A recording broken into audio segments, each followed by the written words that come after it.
हमें अपने वचनों से कृतार्थ करें। परम पूजनीय योगी आदित्यनाथ जी महाराज।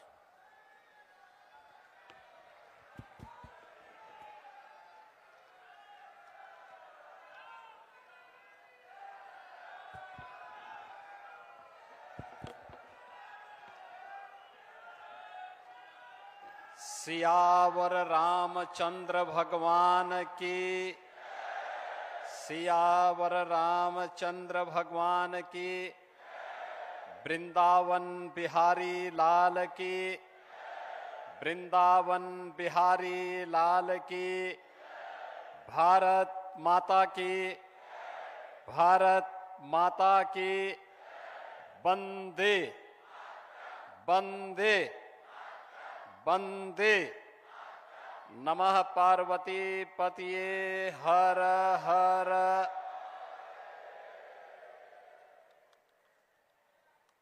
दिव्य गीता प्रेरणा महोत्सव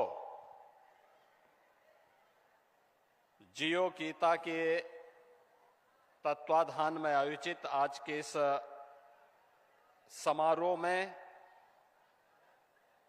मुख्य अतिथि के रूप में जिनका मार्गदर्शन अभी प्राप्त होने वाला है,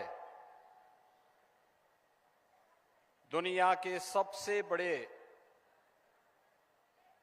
स्वयंसेवी संगठन राष्ट्रीय स्वयंसेवक संघ के सरसंघ चालक परम श्रद्धेय डॉक्टर मोहन राव भागवत जी, संस्थापक जियो गीता पूज्य स्वामी ज्ञानानंद जी महाराज,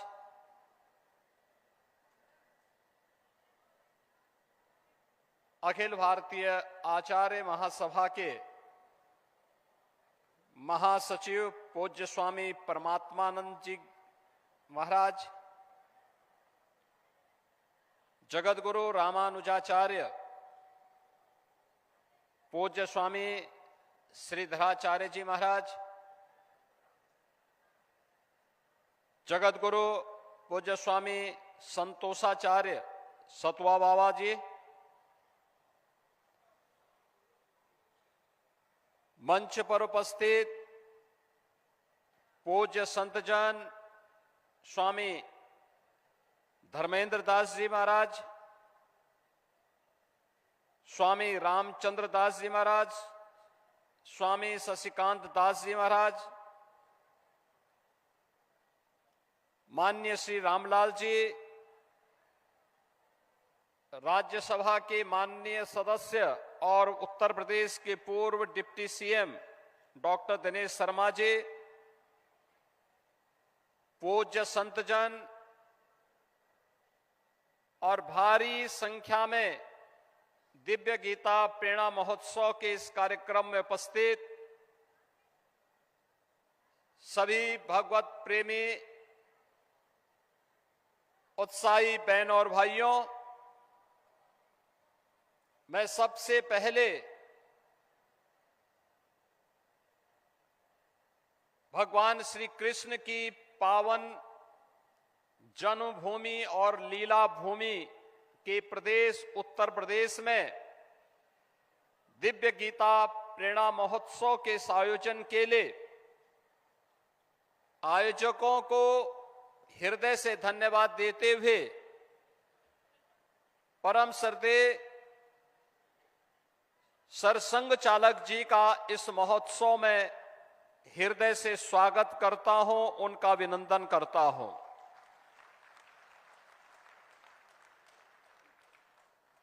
बहनों और भाइयों,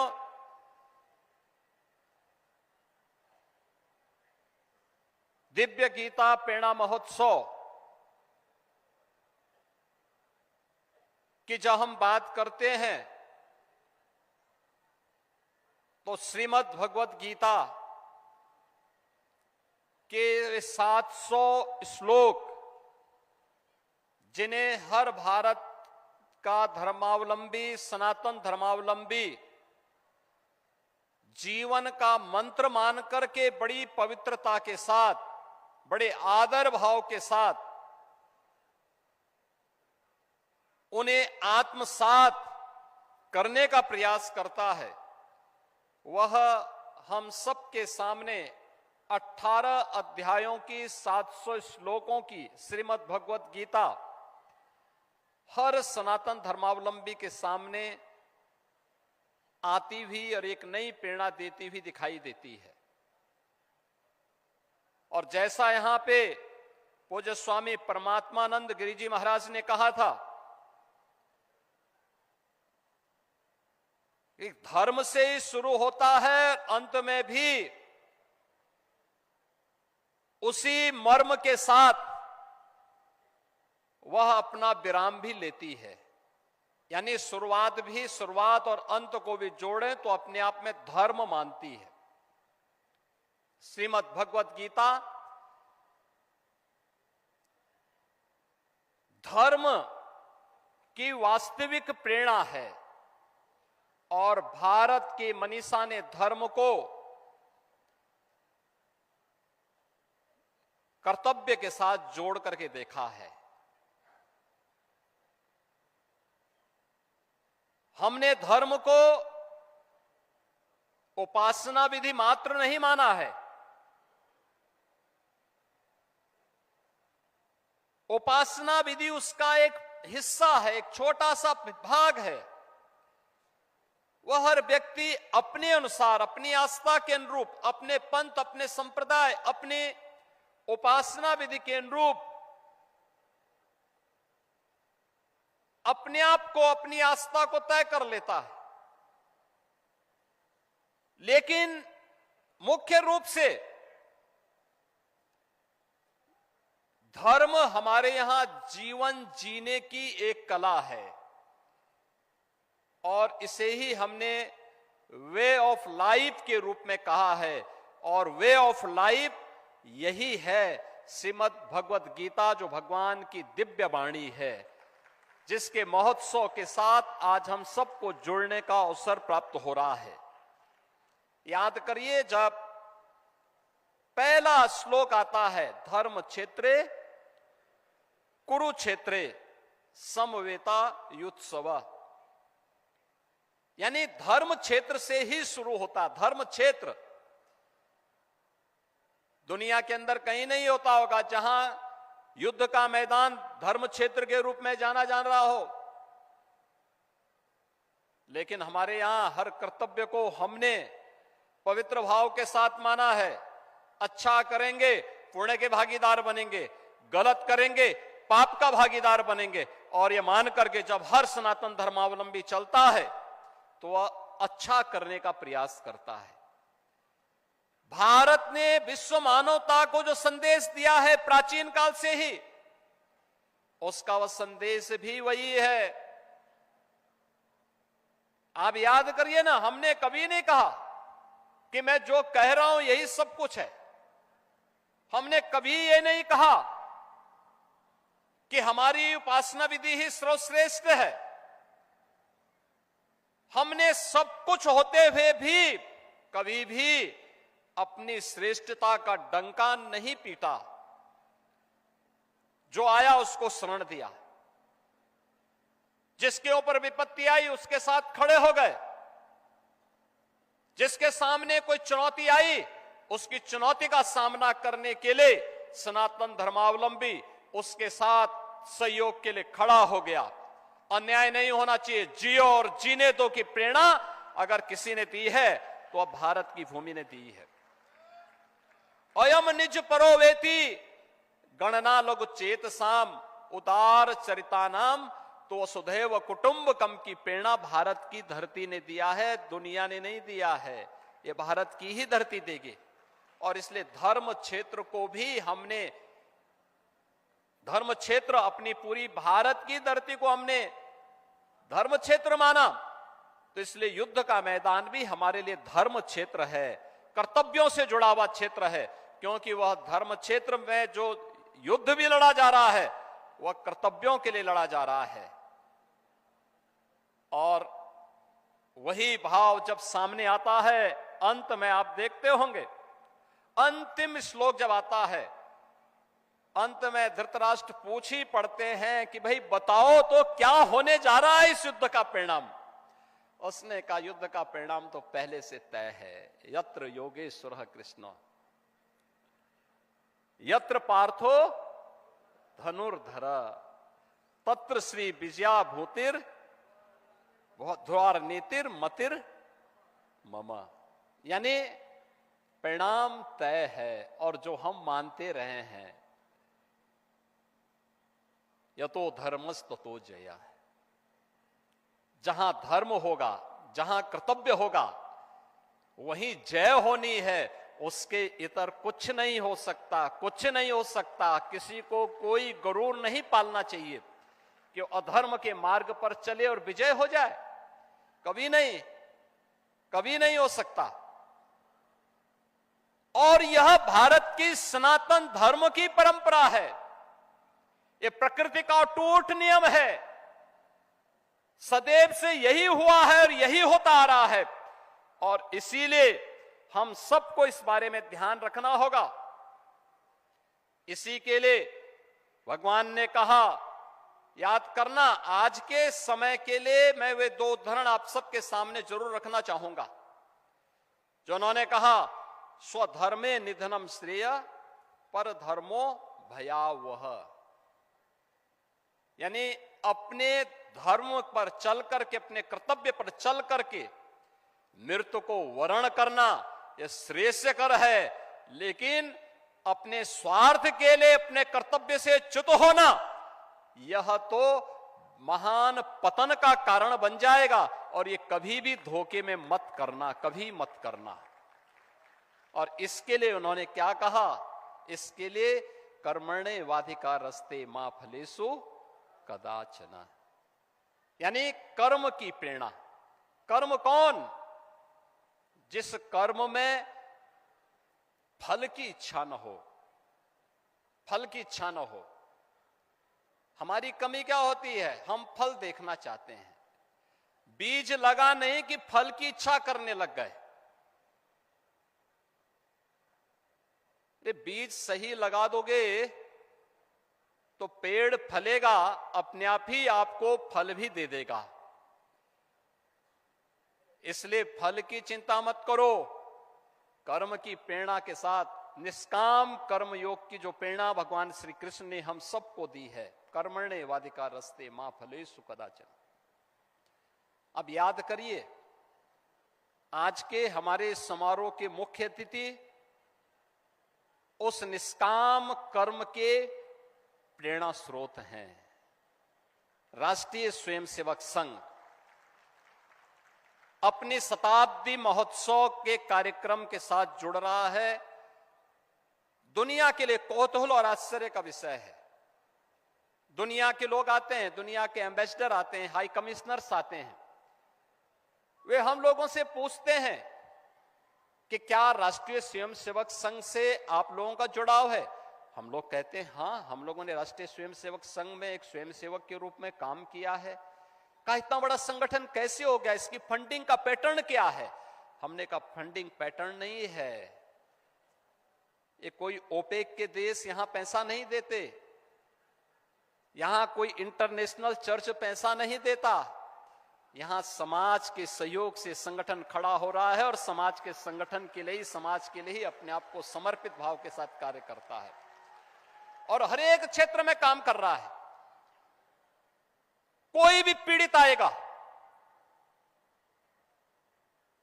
उसकी सेवा अपना कर्तव्य मान करके एक एक स्वयं सेवक करता है, बिना ये परवाह के बगैर ये कौन जाति का है, किस मत का है, किस मजहब का है, किस क्षेत्र का है, किस भाषा भाषी का है, इसकी परवाह के बगैर पीड़ित है उसकी सेवा करनी है, उसके साथ खड़ा होना है। एक कर्तव्य मान करके सेवा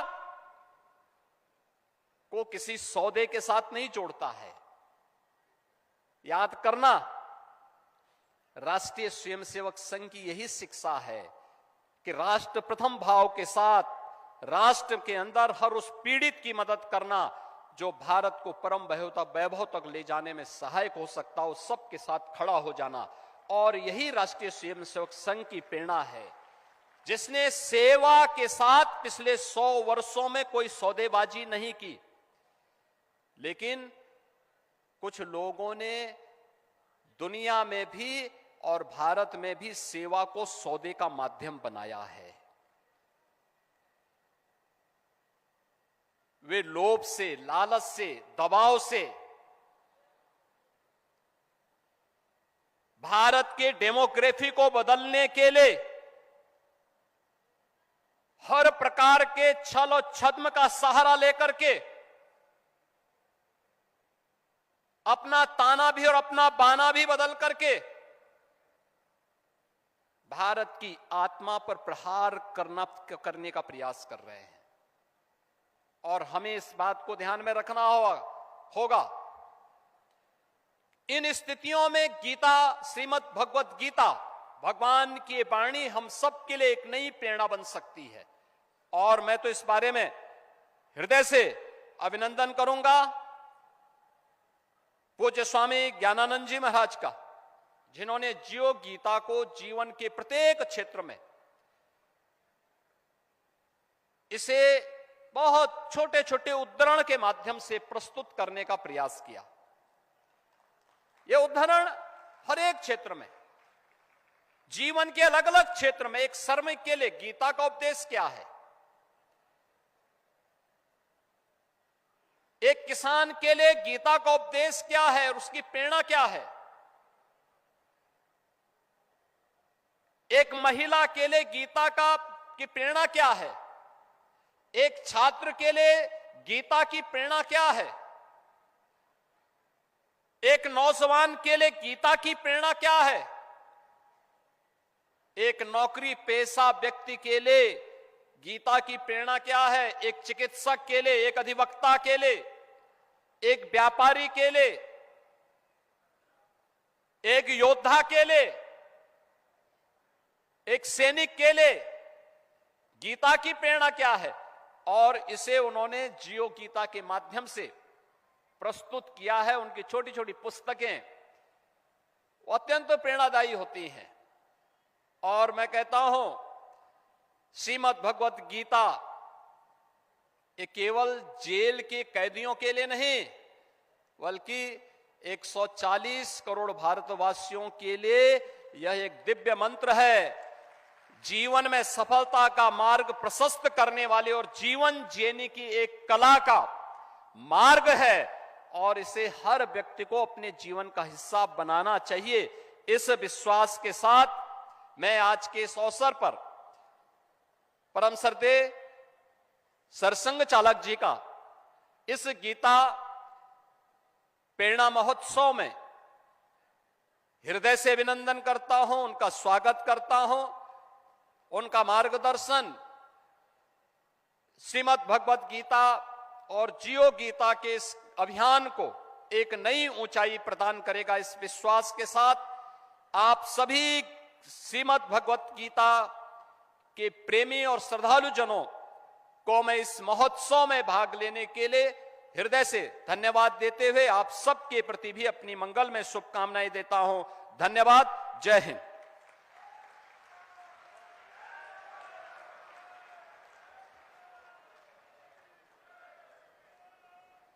धन्यवाद महाराज जी।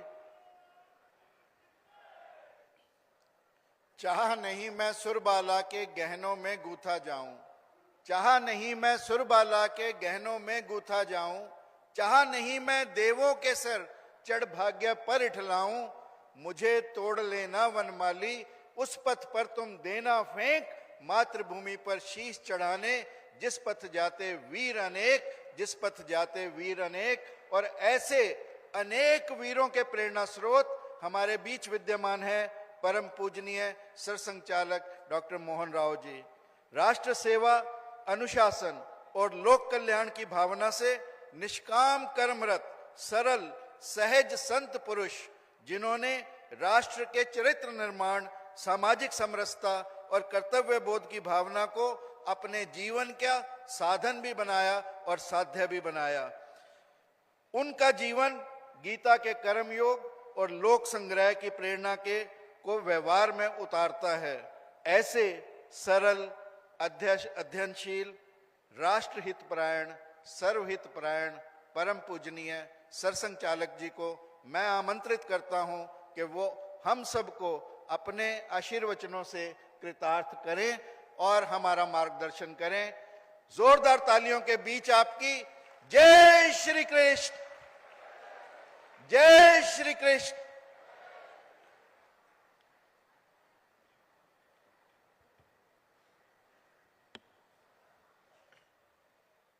दोनों मंचों पर उपस्थित परम श्रद्धेय संत चरण, उपस्थित नागरिक सज्जन, माता भगिनी, अपने प्रदेश के आदरणीय मुख्यमंत्री जी सहित सभी संतों के सारगर्भित और ओजपूर्ण वचन आपने सुने हैं। गीता को जीना है। आज ये कार्यक्रम करेंगे और हो गया गीता से संबंधित हमारा कर्तव्य, ऐसा नहीं है। इस कार्यक्रम में हम इसलिए उपस्थित है कि हमको गीता जीनी है, और इसलिए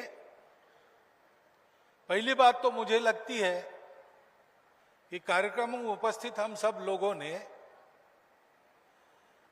गीता पठन का क्रम बनाना चाहिए। 700 श्लोक है, रोज 2 श्लोक पढ़ेंगे और उन पर मनन करेंगे। उसमें जो सार मिलता है उसको अपने जीवन में लागू करेंगे, जीवन की एक एक कमी सुधारेंगे, तो हमारा जीवन वर्ष भर में गीतामय बनने की दिशा में बहुत आगे चला जाएगा। और उसकी आवश्यकता है, क्योंकि कुरुक्षेत्र पर जैसे अर्जुन मोहग्रस्त हुआ था, वैसे आज सारी दुनिया जीवन के रणांगण में भयग्रस्त होकर, मोहग्रस्त होकर रास्ता सूझ नहीं रहा है, इस अवस्था में बैठी है, आगे नहीं जा रही, दौड़ बहुत रही है, परिश्रम बहुत हो रहा है, पसीने छूट रहे, प्राण कंठ में आ गए, परंतु 1 इंच भी आगे नहीं बढ़ रही। जैसे 1000 साल पहले युद्ध होते थे, वैसे युद्ध आज भी हो रहे हैं। जैसे 1000 साल पहले मनुष्य की क्षुद्रता, मनुष्य की लालच, मनुष्य का क्रोध, द्वेष, इसके सामर्थ्य के चलते सब प्रकार के गुनाह, अपराध समाज में चलते थे, वैसे दुनिया में सर्वत्र चल रहे हैं। भौतिक सुख समृद्धि बहुत हो गई, लेकिन जीवन में नीति नहीं, जीवन में शांति नहीं, जीवन में संतोष नहीं, और इसलिए जीवन में विश्राम नहीं। यह स्थिति है। एक के बाद एक सब लोग कह रहे कि हम बहुत इस रास्ते पर बढ़कर चले आए, लेकिन हमको लगता है हमारा रास्ता गलत था। सही रास्ता चाहिए, और सही रास्ता कहां से मिलेगा? भारत से मिलेगा। क्योंकि भारत की जीवन परंपरा वो ऐसी है कि उसके प्रभाव के दिनों में उसने सारी दुनिया को सुख शांतिमय दुनिया बना दिया था। भौतिक ज्ञान की भी परमावधि और नैतिक उत्थान की भी परमावधि एक साथ। जीवन में अर्थ काम की कोई कमी नहीं, फिर भी सारे लोग धर्म से परस्पर व्यवहार करते हुए मोक्ष की ओर अपने जीवन को अग्रसर कर रहे हैं। इस प्रकार का अपने देश का चित्र था और उसी का अनुकरण सारी दुनिया करने के कारण सारी दुनिया में कम अधिक ऐसी स्थिति रही, 1 साल 2 साल नहीं, 3000 साल तक। उस जीवन को दुनिया चाहती है और दुनिया जानती है कि भारत के पास ये ज्ञान है। और श्रीमद् भगवद गीता युगों युगों के जीवन के अनुभव से भारत में जो ज्ञान स्थिर हुआ है उस ज्ञान का सारांश है। सर्वोपनिषदो गावो दोग्धा गोपाल नंदना। सत्य के निकट बैठकर जो ज्ञान प्राप्त किया, अनेक धाराएं चली, अनेक संप्रदाय चले, अनेक नियम व्रत आदि चले, उन सब का जो निचोड़ है वो भगवद गीता में बताया गया। क्योंकि आज जैसे दुनिया लड़खड़ा रही वैसे अर्जुन भी लड़खड़ा रहा था।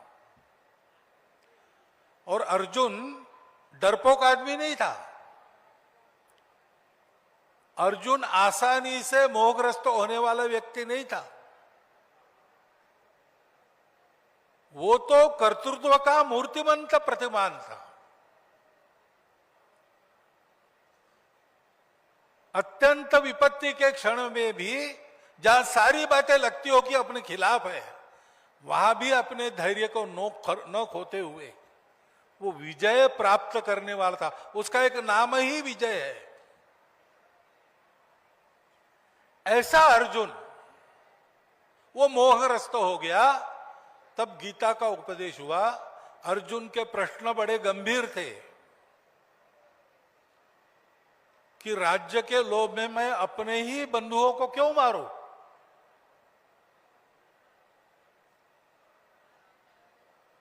इनको मारने के बजाय मैं भिक्षा मांग के उधर निर्वाह करूं, ये ज्यादा अच्छा है। क्योंकि इतने सारे लोग युद्ध करने के लिए आए, युद्ध होगा, भयंकर संहार होगा, सृष्टि की हानि होगी, समाज की हानि होगी, होती है युद्ध से। ये प्रश्न गलत नहीं थे, बड़े गंभीर थे। तब भगवान कृष्ण ने उसके मोह को दूर करने के लिए मूल से सारी बातें बताई। अंत में भगवान ने कहा, विमृश्य एतद अशेषेण, कुछ भी बाकी नहीं रखा, सब मैंने विमर्श तुम्हारे सामने स्पष्ट करके रखा है। ऐसा भगवान ने बताया। हमारे लिए सरल भाषा में क्या है? गीता मूल में पढ़नी चाहिए, समझ लेनी चाहिए, तो पता चलेगा। और गीता का और एक गुण विशेष ऐसा है कि हर बार आप चिंतन करते हो तो हर बार आपको नई बात मिलती है जो अभी के आपके स्थिति में आपको उपयोगी लगती है।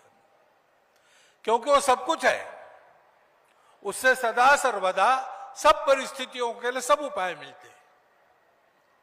भगवान ने पहली बात बताई कि तुम समस्या को टालने का प्रयास कर रहे हो, भागने का प्रयास कर रहे हो।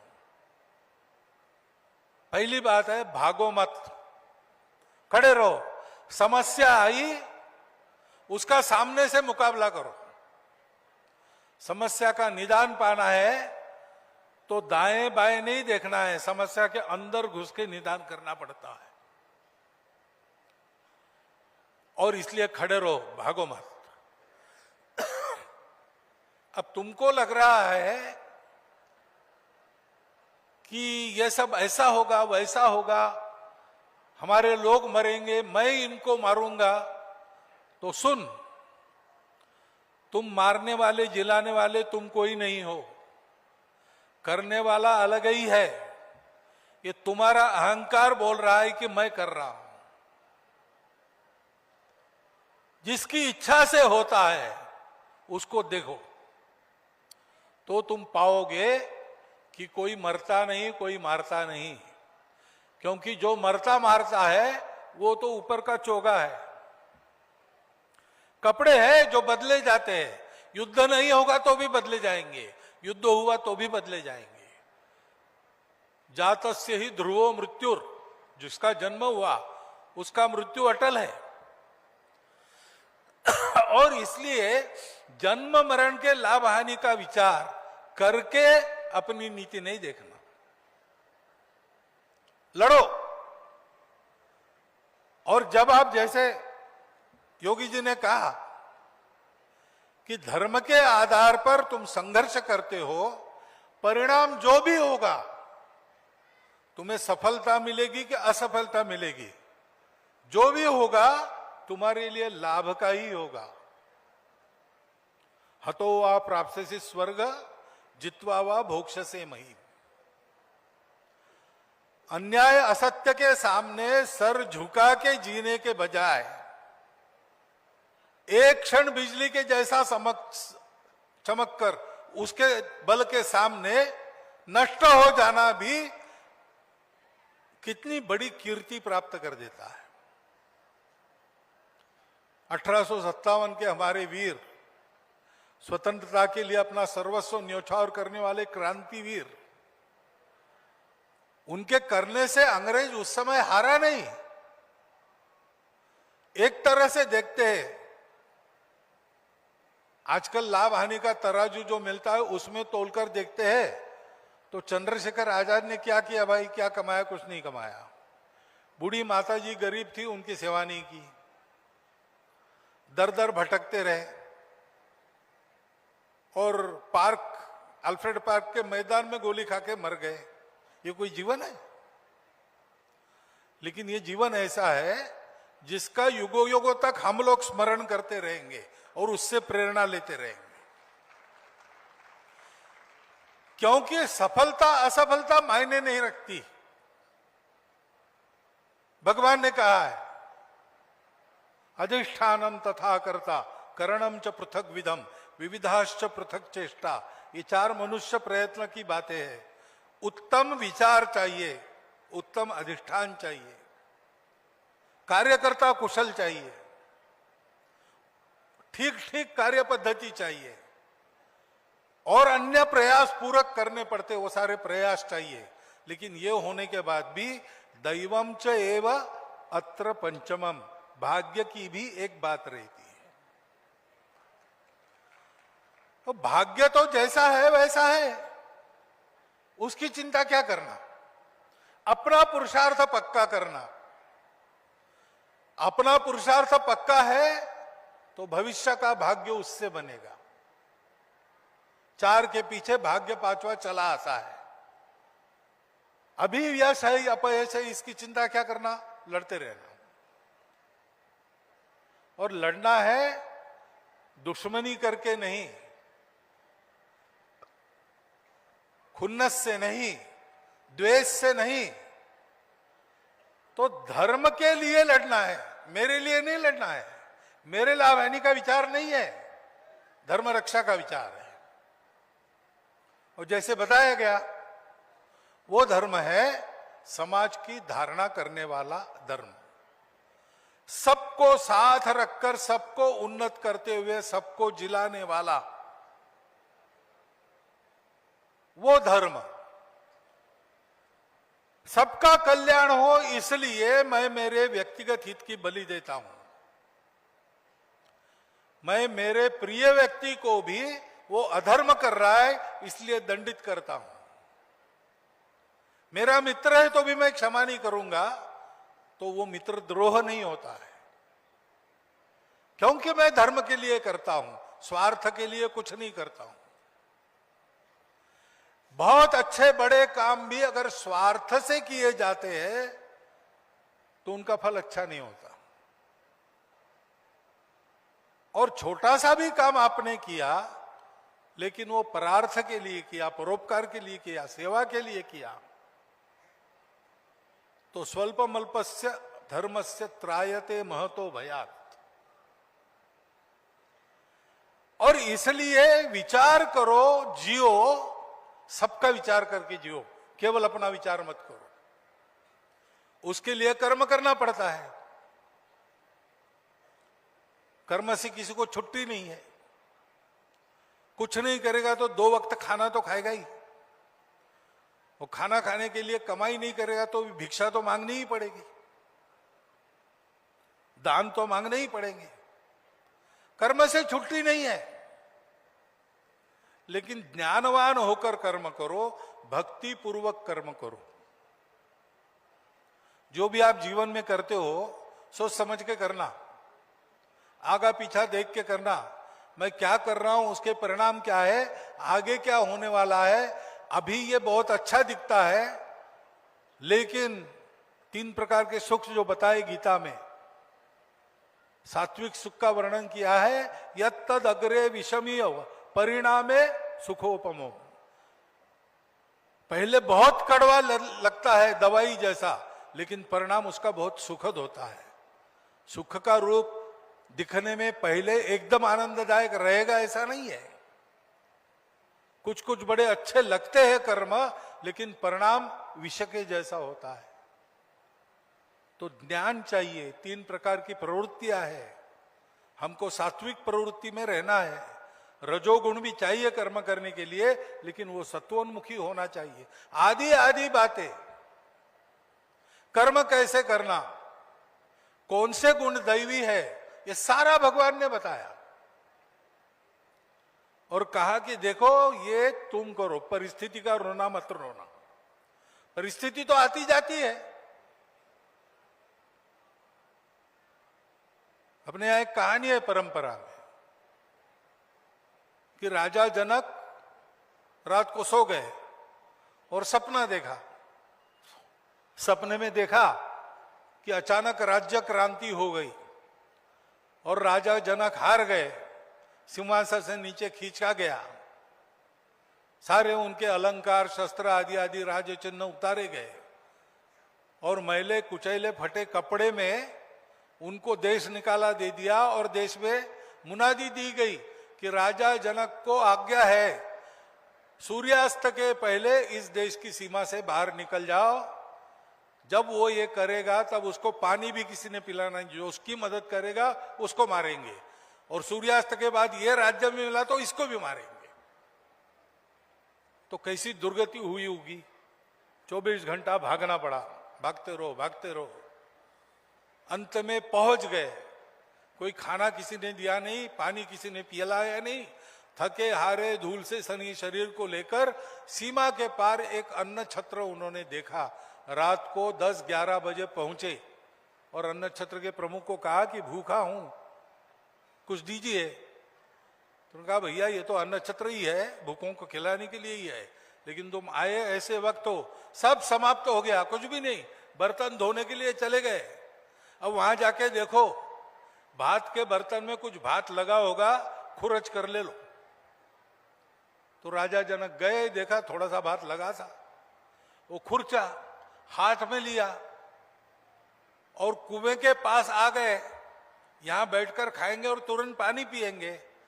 बैठ गए तो रात को एक चील घूम रही थी। उस चील ने वो चावल के दाने देखे, उसने झपट्टा मारकर राजा जनक के हाथ से वो खुरचन भी निकाल के ले उड़ गई। राजा जनक हताश होकर जोर से चिल्लाए, क्षुब्ध होकर चिल्लाए और जग गए। देखते हैं तो महल में है, नरम नरम बिस्तर है। इनकी चिल्लाहट सुन के सब नौकर जमा हो गए। कोई पानी पिला रहा, कोई पंखे से हवा झुला रहा। क्या हो गया महाराज पूछ रहे। थोड़ी देर में राजवैद्य आए, नाड़ी वाड़ी देखने लगे। तो राजा जैन्य ने कहा कि अभी तो मैं इतना भूखा, सब प्रकार से हताश होकर निराशा से चिल्लाने वाला था, यहां तो कुछ भी नहीं है। वो भी मैं अनुभव कर रहा था, ये भी अनुभव कर रहा हूं। वो अनुभव सच है कि अनुभव सच है? तो राजवैद्य ने पूछा कैसे है महाराज? तो कहा ये बताइए वो सच है कि ये सच है? राजवैद्य को कुछ समझ में नहीं आया। उन्होंने आसपास दासियों को कहा क्या बोल रहे महाराज? उनको भी समझ में नहीं आया। अब जो आवे राजा को देखने के लिए, राजा उसको एक ही प्रश्न पूछे, वो सच है कि ये सच है। उसको कुछ समझ में ना आवे, लोगों को लगा पागल हो गया राजा, क्या हो गया पता नहीं। लेकिन उनका एक वृद्ध प्रधानमंत्री था, उसको जब पता चला वो आया। उन्होंने कहा ऋषि याज्ञवल्क्य को बुलाओ, वो उत्तर देंगे इनका। याज्ञवल्क्य जी को बुलाया गया, वो आए, उन्होंने पूछा क्या हुआ महाराज। उनका वो सच है कि ये सच है। तो याज्ञवल्क्य ने कहा वो क्या था और ये क्या है। तो राजा ने वर्णन किया, स्वप्न का वर्णन किया और स्थिति का वर्णन किया। फिर याज्ञवल्क्य ने पूछा कि ये सब वो तुम्हारे शत्रु विजयी होकर तुम्हारी दुर्गति कर रहे थे और चील तुम्हारे हाथ का झपट्टा मार के छीन रही थी, तब तुम थे क्या। बोला मैं था, मैंने अनुभव किया। तो बोले अब ये कुछ नहीं है, सब प्रकार के सुख हाथ जोड़कर तुम्हारे लिए हाजिर है, तब तुम हो कि नहीं। तो बोला हाँ मैं हूं, और वो नहीं है। तो बोले जब ये था तब वो नहीं था, वो था तब ये नहीं था, ये असत्य है। लेकिन वहां भी तुम थे, यहां भी तुम थे, तुम सही हो, तुम हो। परिस्थिति आती जाती है, हम हैं उसको झेलने वाले। तो अपने आप को जानो,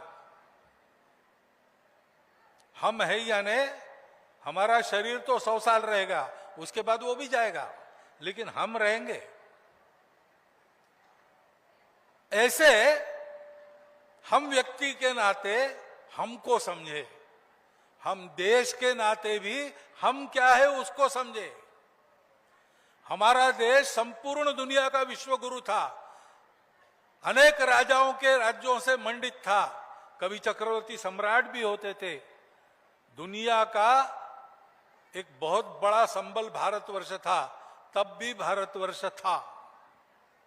और 1000 साल तक आक्रामकों के पैरों तले रौंदा गया, पारतंत्र में जीना पड़ा, धर्मस्थलों की सब बातों की हानि हुई, जबरदस्ती मतांतरण होने लगा। ये सब था, तब भी भारत था। वो वैभव के दिन नहीं रहे, वो आक्रमण के दिन भी चले गए। अब राम मंदिर पर झंडा फहराने वाले हैं। तब भी भारत था, अब भी भारत है। और इसलिए भारत क्या है, रविन्द्रनाथ ठाकुर ने कहा है कि दुनिया में कुछ भी होने के पहले भारत पहले वो जो है वो बने, उसको समझना है। उसके लिए हमको पुरुषार्थ करना है। तो हम यानी शरीर मन बुद्धि नहीं, हमारा चिरंतन अस्तित्व आत्मा के रूप में रहता है। संस्कार लेके हम चलते जन्मों जन्मों की, हम है ये समझकर सारा भय छोड़कर कर्तृत्व पुरुषार्थ इस राह पर चलना, फल की चिंता किए बिना, और जो किया अपने अहंकार से उसमें लिप्त न होते हुए, मैंने किया, मेरा क्या हुआ, मेरे लोगों का क्या हुआ, ये न सोचते हुए जब जो करना है वो करना है। लोकमान्य तिलक 6 वर्ष कारावास मंडालय में रहे, गीता रहस्य लिखा वहां। वापस आए, देखा सारी जागृति शून्य हो गई थी, कोई नहीं था साथ देने वाला। दूसरे दिन अपने वृत्तपत्र का पहला अग्रलेख छूटने के बाद लिखा उन्होंने, उसका नाम था पुनश्च हरिओम। प्रथम प्रतिबंध के बाद पूजनीय गुरुजी को कार्यकर्ताओं ने कहा कि अब अपनी हालत जो हो गई है, ये शाखा वगैरह नहीं चल सकता, ऐसा लगता है कुछ और करना चाहिए। गुरुजी ने कहा कि आप लोग तो समझदार हो, जो चाहे वो करो, मेरा मैंने तय किया है। आप लोग आएंगे साथ तो आपके साथ, आप नहीं आएंगे तो आपके बिना। मैं फिर से 5 बालकों को हाथ में लेकर मोहिते सायं शाखा शुरू करूंगा। ये है, हमको करते रहना है। लाभ हानि यश अपयश राग द्वेष सबकी चिंता छोड़ के, इन दुविधाओं से बाहर निकलकर धर्म के लिए, देश के लिए, ईश्वर के लिए, अपने आत्मा के सम्मान के लिए हमको अपना कर्तव्य करते रहना है। उससे क्या मिलेगा ये सवाल नहीं करना, अपना धर्म चलना। हम भारत के लोग हैं, हम हिंदू समाज है, हम हिंदू राष्ट्र है, हम सारी दुनिया को सेवा का संदेश देंगे, त्याग का संदेश देंगे, धर्म का संदेश देंगे, वैसा हमारा जीवन होगा, उससे दुनिया सीखेगी। और ऐसा हमारा जीवन हो, इसलिए हमें करना क्या है? तो हमारी सभी परंपराओं का जो भारत में आज तक हो गई उन सब का, और भारत में आगे होगी उनका भी, या यूं कहे कि विश्व में विज्ञान और अध्यात्म के बारे में जितना विचार पहले हुआ है और बाद में भी होगा, उन सब का निचोड़ हमारे हाथ में 700 श्लोकों में भगवान व्यास ने दिया है श्रीमद् भगवद गीता के रूप में। सदा के लिए हमारे लिए एक दीप है, उसका अध्ययन करना, उसका अर्थ समझना, आज की परिस्थिति में आचरण के रूप में उसका अर्थ क्या होता है वो जान लेना। छोटी छोटी पुस्तिकाएं महाराष्ट्र ने प्रकाशित की है और उसके अनुसार अपने जीवन में परिवर्तन लाना, ये हमको करना है। मुझे लगता है कि जियो गीता इन 2 शब्दों में इतना बड़ा आशय भरकर उसको हमारे पास ले आने वाले स्वामी ज्ञानानंद जी सहित उनके सभी सहायक गण आज अभिनंदन के पात्र है। अत्यंत समयोचित इस प्रकार का एक संदेश आज हमको मिल रहा है। उस संदेश को सुनना, वाहवाह करना, तालियां बजाना यहां तक मर्यादित न रहते हुए उस संदेश को समझकर उसको अपने आचरण में धीरे धीरे उतार कर हम भी ऐसे गीता को जीने वाले पुरुष बने तो हम यशस्वी भी होंगे, हम सार्थक भी होंगे। और यशस्विता हमारी गाई जाएगी, कभी कभी लोग भूल भी जाएंगे, परंतु सार्थकता हमारी शाश्वत रूप से बनी रहेगी। उस शाश्वत सार्थक के जीवन का हम सबको लाभ हो, भारतवर्ष को लाभ हो और भारतवर्ष विश्व गुरु बने, इस एक शुभकामना को आपके सामने रखता हूं, आपको देता हूं। मेरे सहित सब पर आज की ये बात लागू है, ये आपको बताता हूं और आपने सुन लिया, इसलिए आपका धन्यवाद करता हुआ मेरे 4 शब्द समाप्त करता हूं। भारत माता की, भारत माता की। अभी आखिरी समापन की ओर कार्यक्रम, मैं डॉक्टर उमेश पालीवाल से अनुरोध करता हूं कि वो धन्यवाद प्रस्ताव रखें और धन्यवाद प्रस्ताव के बाद तुरंत राष्ट्रगान होगा, तब आप अपने स्थान पर खड़े हो जाएंगे। धन्यवाद मार्कंडेय जी। मैं डॉक्टर उमेश पालीवाल अपनी पूरी आयोजन समिति की ओर से इस समृद्ध मंच पे आसीन मुख्य अतिथि पूजनीय संचालक डॉक्टर मोहन राव भागवत जी एवं विशिष्ट हमारे मुख्यमंत्री योगी आदित्यनाथ जी को आशीर्वाद